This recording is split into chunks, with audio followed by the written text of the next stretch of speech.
therefore, every time it happens that way, we are going with it, right? So we can start the gospel by doing sections. Like we can do chapter 1 to 7, because that speaks to the cancel the master. But that speaks to the gospel in Jerusalem. So we want to say all that happened in Jerusalem. See that? So if I was going to study this way, I would have to go through and pick out all of the Jerusalem incidents. What do you think I have to do? Read the chapter again. Right? And then I have to read chapter 8 that speaks to the word in Samaria. Right? Let me see if I can show you something like this. You can't see it very clearly. But here is where Jerusalem.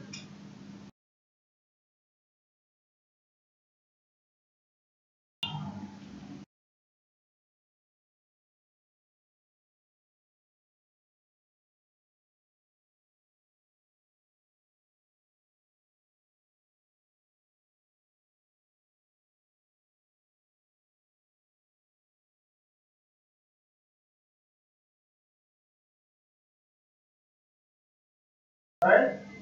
Here is where Jerusalem is. Yeah? And here is where Samaria is. Right? And here now is the region in and around Judea and Samaria. Right? So, chapter 7, chapter 1 to 7, will be studying the gospel as it occurred in this region. And then when you get to chapter 8, it's about it went to that region, you see that? And then by the rest of the chapters now, it is going to show you how the gospel gets to the rest of the world. And there are slides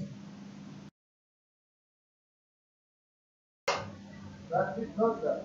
So for example, when we get to this slide, you are going to see that it is around here that was Judea, Samaria.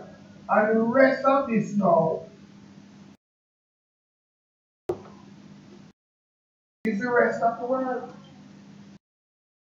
Yeah. So the gospel spread from this area over here to the whole area is in blue. And I don't know if you can see from there that there are three colors. You see the red, and then there's a blue, and then there is a purple. Because each of those represent one of the missionary journeys of Paul. I mean, as he takes the first missionary journey, second missionary journey, third missionary journey. And there's a fourth journey that he went on. That's some people call a missionary journey, but it wasn't really a missionary journey, not really. He went to Rome to preach. Okay? So, clearly now, we're going to see it looking like this. So let us take a practical approach. You were to say why I want to find out how to do this. I come first and you sit down in one seat, right? This is your seat, you sit down in, right? How you look around you, where would you say is the borders of your Samaria in this church? What would represent your Samaria? Right. Probably these people right here, right? But let us try something else. You have some friends here, no? People that are closer to you than others. You get to interact more with them, right? Those could also be your Samaria. So one way to look at Samaria could be a physical people here to you. True. Another way to look at Samaria is the people that in here that are close to you as brethren. Right? So those people would be your Samaria, right? Who then would be in this physical, let's say we use it physically, who would be your uttermost part of the world? Those people over there. Yes. Because this is your Samaria. Those are your uttermost parts of the world. But let us say we're not talking about physical space where people are. The people that are close to you. Call one person here again, my brother. Close. Thanks. Sorry. Stand up, stand here. Right? So this is your Samaria. Right? Or let's let's go even better. All of our four doors were in that set room.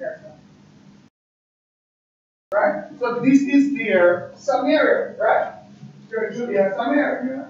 Now, these people have to ask themselves, how can I identify my utmost part of the world? So we can identify clearly the utmost part of the world here. So they have to say, well, who would that represent? Could that represent for you some people who live in Portmore but don't come to your church and not going to any church? Or could it represent people in this church who are not as close to you, who could have need of something that is happening in this room? Right? But I want to take it more intimate. So you of yourself have attained a level of spiritual maturity. Right? That level of spiritual maturity represents your Judea and Samaria because it's who had it. You follow me? You follow me? So you must identify what level of spiritual maturity you have now to consider. So I have so much of that that I could consider it so close that that is like my Samaria. You understand what I'm saying? Say it again. So Judea and Samaria are close, right? We know that those are the close, right? So we're trying to apply it to something. Not just to a physical proximity to us now. But tell me, think about something that you have managed to attain as a Christian, a standard that you now have, something that you genuinely can say, this is you. That would, you are so near to it and close to it that they were trying to identify people in the church who was like that, it's you them apply it. Tell me something. The years of serving the Lord. What is so, what have you attained? So close look that it is like a Judea and a Samaria thing. Preaching to you? Alright, so let me put it in our mind. Prayer for you, right? Fine. Let me put it in my mind. Given what you have seen in me, your pastor, right? What would you say why pastor is good at that? I mean, teaching, right? So you say teaching for me is like my Judea and my Samaria. Why is that? Because you see evidence that this is something that I clearly have a handle on. What's up? I'll leave it in that over. Yeah. Right? So my next move now is how do I get my teaching to the Samaria to move it to the utmost part and the world? That's shop and start level to the homework. A simple thing. I know, right? So I know because I am committed to moving what is mine, what represents me to the utmost. I too am on a quest to move my gifts, Samaria, Judea, to take control of the utmost part of the world. Unfortunately, in the church, some people there a long time and they don't have no Judea, they don't have no Samaria. There are nothing that clearly identifies them as having attained. I'm just telling something. They did not even make it up the road, upper road. They are not filled with the Holy Ghost. They did not make it into the promised land. They are there, but they are Gentile, they are Romans. So come to oppress. So everybody, it says, my Judea Samaria is intercession. Right? Everybody in here should be able to identify what has been the level of attainment to where you can say, no, I want to find out how do I take this to the utmost parts of the world. The church. Because failure to see ourselves like this mean we are only coming here so warm. Amen.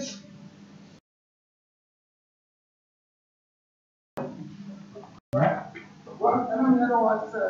I'm just saying, what then? If you came into church and you know, we don't want to be here guys from church and say, I don't know that you're fun. You hear me very well, and at the end of it, we are not reaching anybody. That's serious thing. Amen? President? President? Alright. So, Paul find a way to do this. Peter found a way to do this. Even the persecuted in the book of Acts found a way to do this. And that is why I know you. If persecution is what propelled them to do this, then Father, perhaps some of us living life too easy. Or the next time I'm going through a struggle, I'm not going to take it the way I'm taking it. Because these struggle will help me, even under the fire of my persecution, to move my faith where I can take my Christian life from my Jerusalem to the upper part of the world. And the truth is, that Christians should be on a quest to see where you are, where you have attained, where you are in Christ. And you can take this step.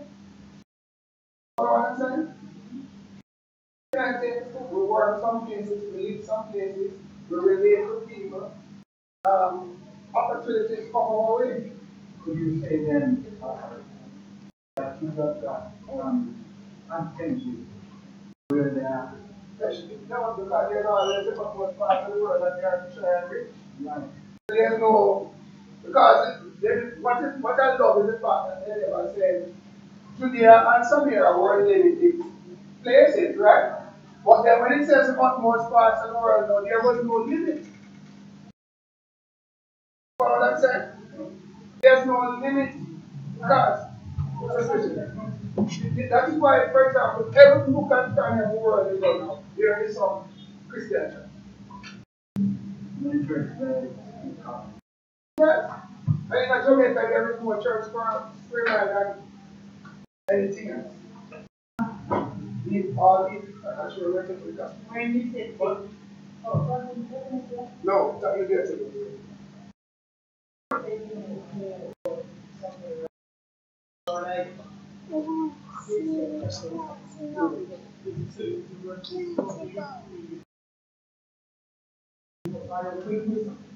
So let us talk about it. So your the equivalent of your Judea is your gift of intercession, right?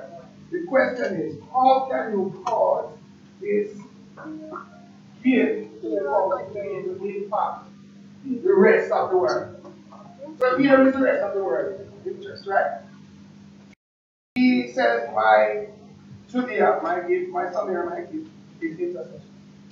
How then does he cause it to impact the rest of the world, which is the rest of Holland and outside David and the rest of the world?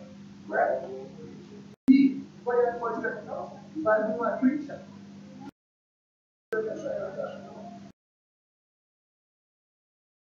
Or you take your or you cause your intercessors give to impact the rest of the world.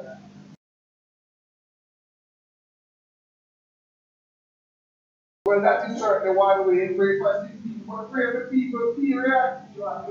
Improve your own intercessor so that you can become more effective as an intercessor. That's right, that's right. Yeah. And let's talk about if you believe that your gift is given. How can you use your gift to impact the rest of the world? It's not giving, right? Amen? It's not giving, no? But you would also have to have something to give to God.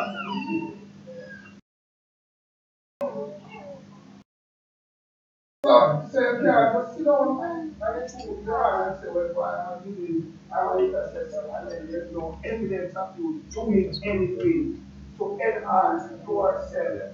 So, I have a teaching gift that I do my chapter. It looks like every night I come up here with my too long and I'm not prepared.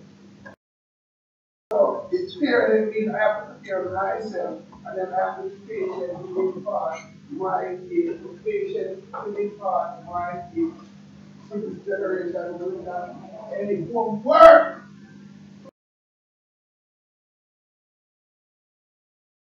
God, tonight we get a message. Right? We get a message. Don't do it again, right? Alright, good.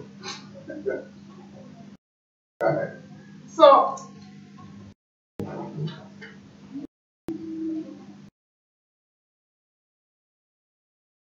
people what we have to hear, we're hearing it. Right?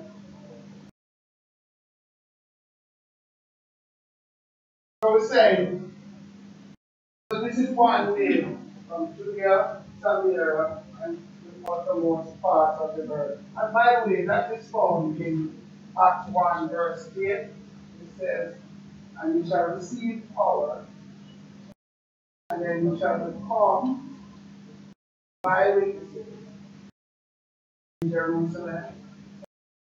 Perhaps the reason why some of us are not using it because we have not received the power.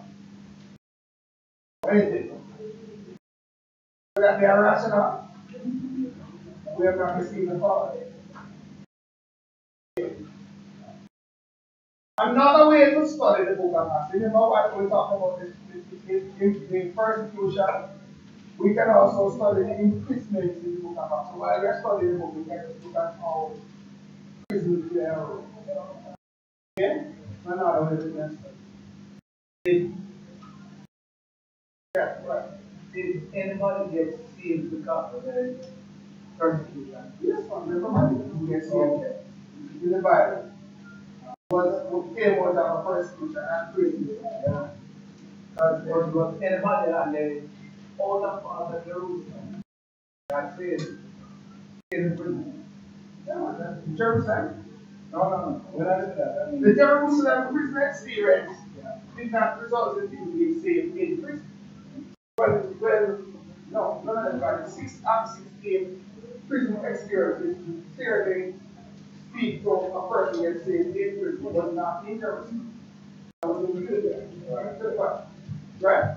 But coming out of the Jerusalem prison experience was recorded in Acts chapter 4 and chapter 5. We saw where they were more determined to preach. And we got to ahead in chapter 4 where they said, look. We will not obey you because you are God and not human. Right? So, this is critical to understand. And then we talk about imprisonment. But this is where we were, and we end up with the most recap tonight. I started last week to build capacity to appreciate how the church moved from one era to a whole world and to literally came out of Judah building to the point where now stand on this point. And there's a reason why I want to study this, but I'm not sure how it will go. But let me try. And I'm going to stop you when I talk about it. Transfer. So every one of us that got saved have at some stage had to be under somebody's discipleship, right? As a young Christian, true? Everybody here got saved and you were not under anybody's discipleship. You never? Not at all. You were in a church, no instruction plan. Here, before. Yeah, but at some stage, even the time you got saved, somebody had explained what that means. I didn't know that God is yours, originally. But that's what we're supposed to go. We agree? That we're supposed to. Just like a newborn babe, that's why Paul says every believer is like a newborn babe, and you get milk. Who feed you the milk?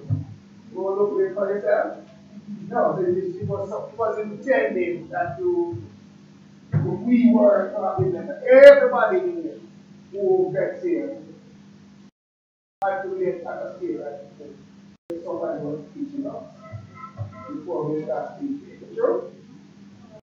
True? Alright. So, this seed of the church, and then you grow up. Let's say you're born in a family. Get everything up to somebody has to do for you. Feed you, change you, everything, right? And then you get to a stage where you start to take some of the responsibility for yourself. You know, you get trust food in the bottles and what you're going to feel like you're going to prepare to feel until you start to speak, and then you start to walk, and you start to express yourself in ways, and you go up school, etc. And then you get to a level where you pass one exam, and then you go to a high school or a higher school, and then you go learn a profession or you will get a degree or something, and you get on your own, right? And then you start look and hope that somebody see you. And you start to wonder what is the next move, that's all. And then all of a sudden you want to be by yourself. You can't find what to do to feel like life has come to an end. Right? Because there's a need for companionship. That's all. One way or the other. And you grow to the point where you're now an independent, self-supporting individual who can take decisions. That is those are doing here who see yourself as independent, adult, self-sustaining individual. Put up your hand. Independent, adult, self-sustaining. Okay. So, you never get here overnight, right? And now that you are independent, adult, self-sustaining individual, you should be looking towards sustaining somebody else, not true? Certainly spiritually, mentoring, sustaining somebody else, right? And that is like, he would have then started at our Jerusalem, spiritual. Let's take the spiritual. Start at our Jerusalem, we just get saved. And we have to learn how to grow up, mature, graduate, and then start teach some other people. No, people police enough. You said grow up a child and then they send them to police school. And in a few months they come out with a gun. That's true. With powers. How many of you, my friend was sick and child was sick, a relative of a friend of mine was sick. And of course she here jump up trying to help the child. Of course, I'm here her brother now, probably call a doctor. But so my friend turned around and looked at him and said, I take it back. Because she was a medical doctor.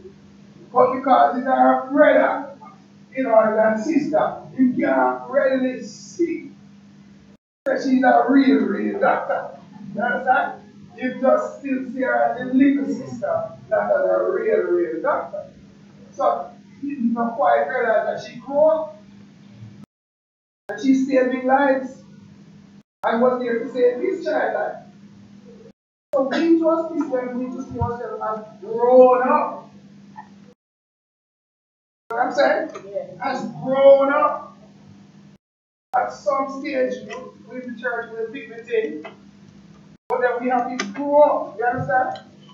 And when we grow up, we have to know one of these hallmarks of a mature person, you know your capacity to reproduce kicks in, no? When you are a babe, your capacity to reproduce is not there, no? And they say get to a stage called what? Puberty, right? And puberty is the stage in which you now can reproduce. If you're a boy, you can become a father. And if you are a girl, you can become a mother, right? And at that stage, so you can't just reproduce as a human mind. You have to manage yourself properly. So too, pre-reproduction stage is like your Jerusalem, right? Pre-reproduction stage is where you grow as a Christian to the point where you will become to the level where you can produce another Christian. You know what you do in a church all their life, you can't ever produce no more Christian. They don't know how, they have not really contributed to the production of none. There's some even produce when they are there, they don't know about it, like, oh, tell the man have something and everyone goes out there. Right? But we have to get to our Jerusalem, and then we have to get the utmost. So this was about understanding how that happens. I'm not sure. Right? So it starts with the church with Christ's resurrection and ascension. Right?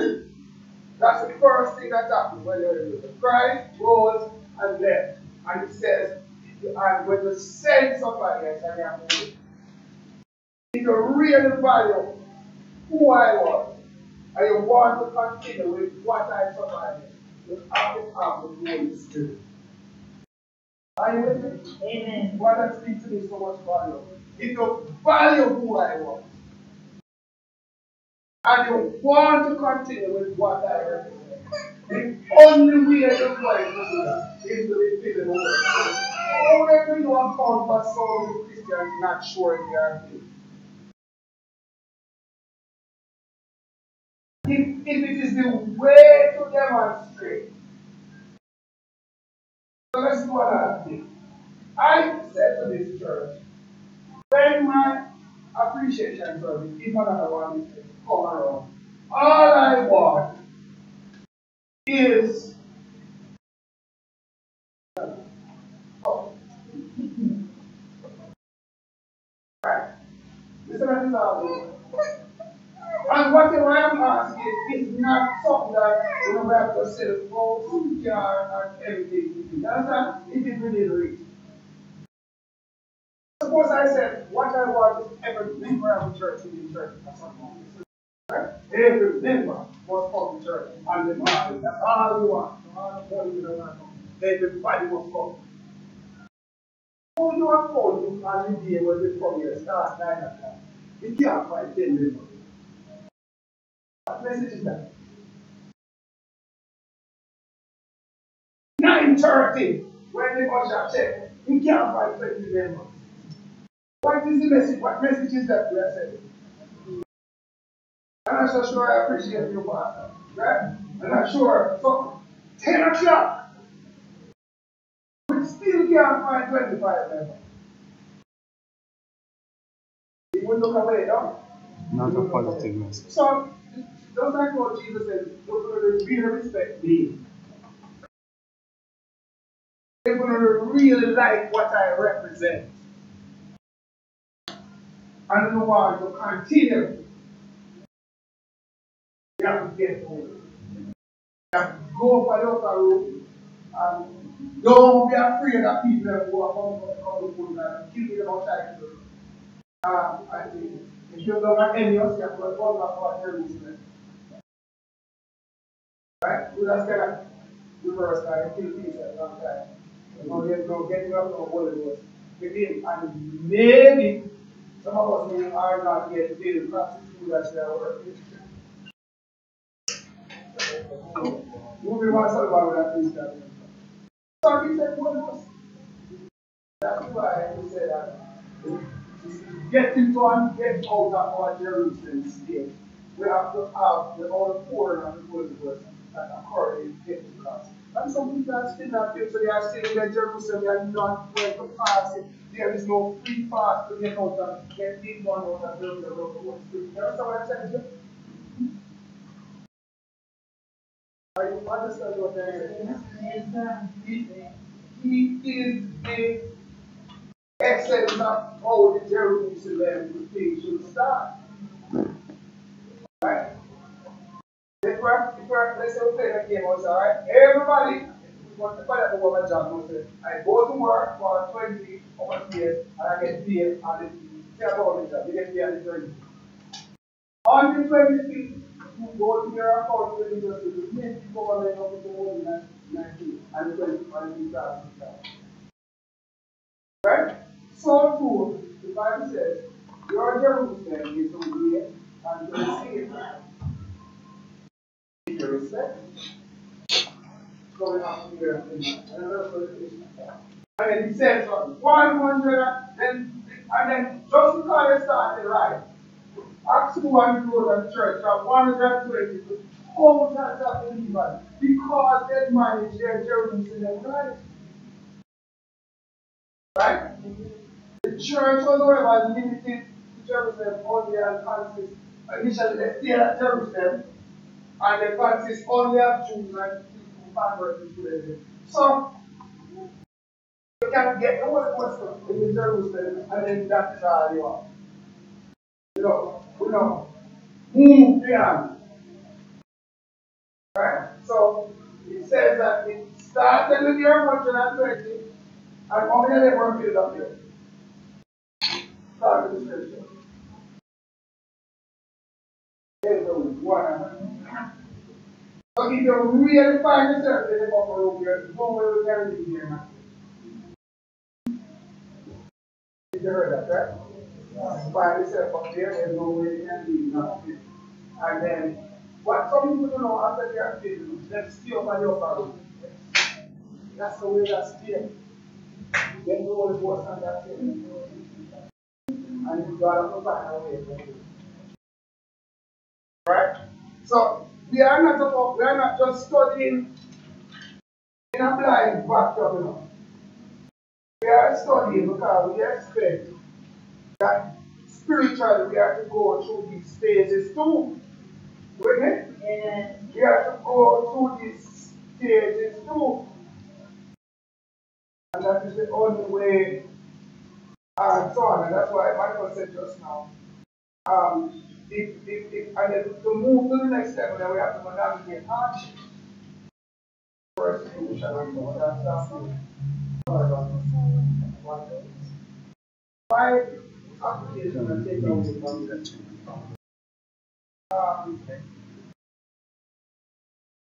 I remember when I checked here, here computers. And one of my sons, and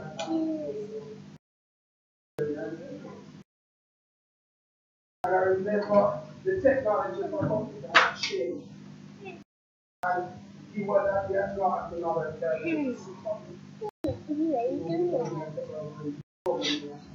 and I remember when I moved to the computer, and I could not do it. But the technology had changed. And I never understood my son was here inside me. He was gently yesterday.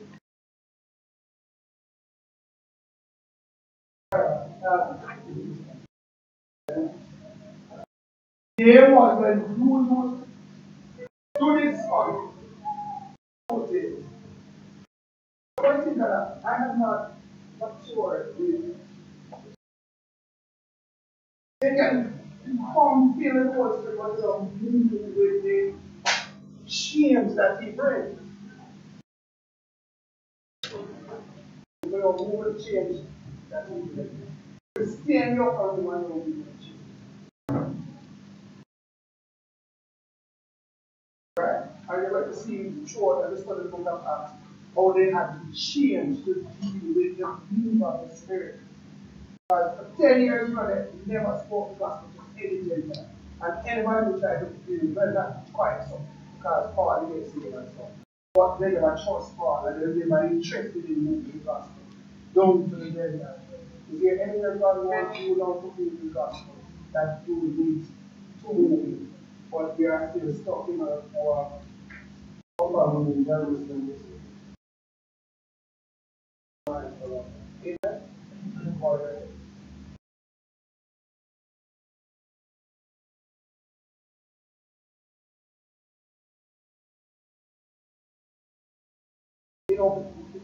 Between the time they start to concentrate the upper room, time the Holy Spirit here.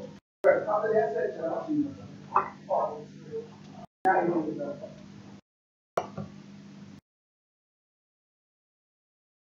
I have what does it take and then 9 Maybe not enough time on that. But you could also do that something was just not happen there. And I want us to take this time of faith down and God's focusing on the Lord, the past, the Lord. Is there anything, Lord, that is preventing me from coming into my Jerusalem.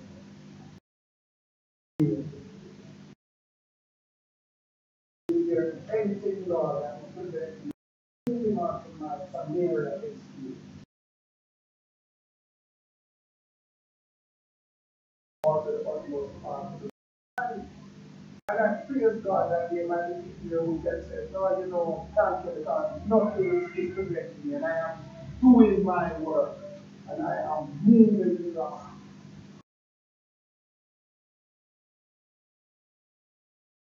of the God, Peter was in that by portion and tradition.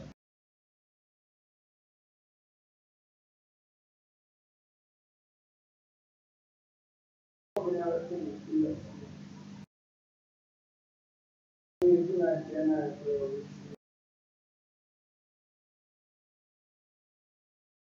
receive the obstacle from my kingdom and out from my Jerusalem, my Samaria. I show me what represents Samaria. God, I remember when the Apostle Paul had gone on his first journey. And then he was about to do the same thing on the second journey. And he sent us a voice from him saying, come over to Macedonia. Because your spirit continues to guide us into the path to the rest of the way. Very easy, Lord. Yeah. Lord, failure to follow you means that we are wandering. Failure to follow you means that we are not heading for the promised land.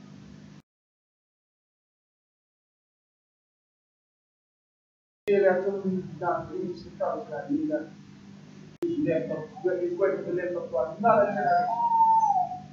And we who refuse to move forward will die in our wilderness.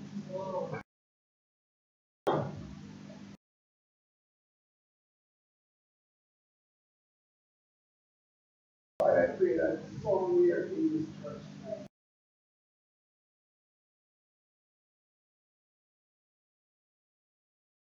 people will never be saved again.